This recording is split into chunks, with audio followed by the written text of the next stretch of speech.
Oakland. 7-3 the final score. The A's coming alive in the 6th inning. This play seemed to be the impetus. Kelly Gruber, the pop. Carney Lansford over by the dugout and holds on to it as he falls in. He's got it for the out. So they come up in the bottom half of the 6th. Mark McGuire. That's gone. That's the game-tying homer off Dave Steeb. The A's had trailed 3-1. That tied it 3-3. Then the big play in the game. Bases loaded. Lansford, a tailor-made inning-ending double play, but Ricky Henderson, the takeout slide of Nelson Liriano, the bad throw allowed 2 runs to score. That made it 5-3 A's, and they went on to win at 7-3. Dave Stewart the win. Eckersley pitched the 9th inning for Oakland. So the A's jump on top 1-0 Game 2 tomorrow afternoon in Oakland. The A's in good shape. Giants and Cubs, their Game 1 tomorrow night at Wrigley Field, Chicago. Keith Hernandez and Gary Carter are now former Mets. They got the news today, and classy guys that they are, they immediately faced the media.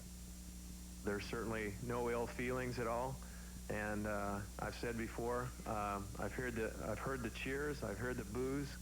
I like hearing the cheers a lot better, so maybe they'll be somewhere else. I was sad when I came here, and I'm sad when I'm leaving. So, you know, it was a great 6.5 years here. I feel real good about myself and what I've accomplished here, personally and as a team. I mean, as far as I'm concerned, I'll always be a New York Met. And both want to keep on playing.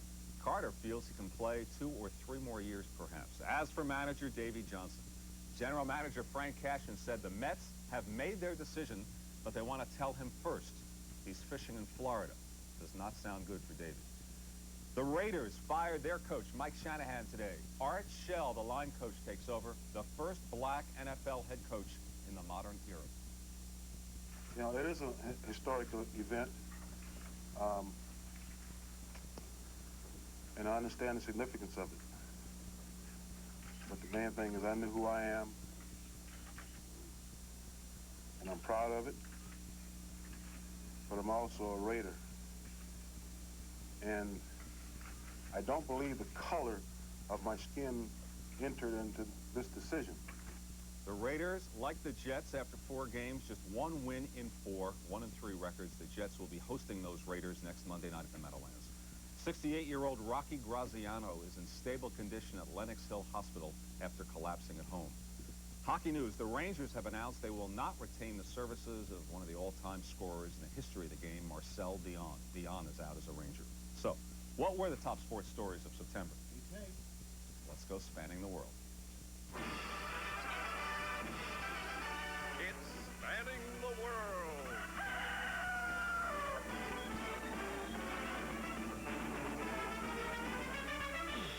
When will he ever learn? On your mark. Get set. Go. Terrific start. September was highlighted by the U.S. Open. Pinpoint shots. Ooh, perfect. You know, I think you really have to question boxer Courtney Hooper's game plan. Raises his arms, and Meldrick Taylor hits him. Of course, Hooper lost the fight.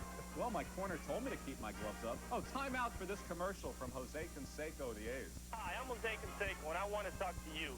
So call 1-900-234-JOSE. I'll give you the latest scoop on baseball and my personal life.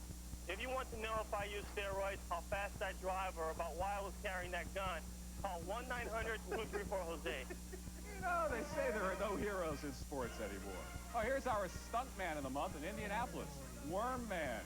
Is this incredible? Have you ever seen anything like this? A good time was had by all. Our announcers of the month in Rochester, minor league baseball, sitting in a bathtub filled with oatmeal, fans lined up to throw eggs at them. Well, don't all announcers have egg on their face at one time or another? Joke's on you.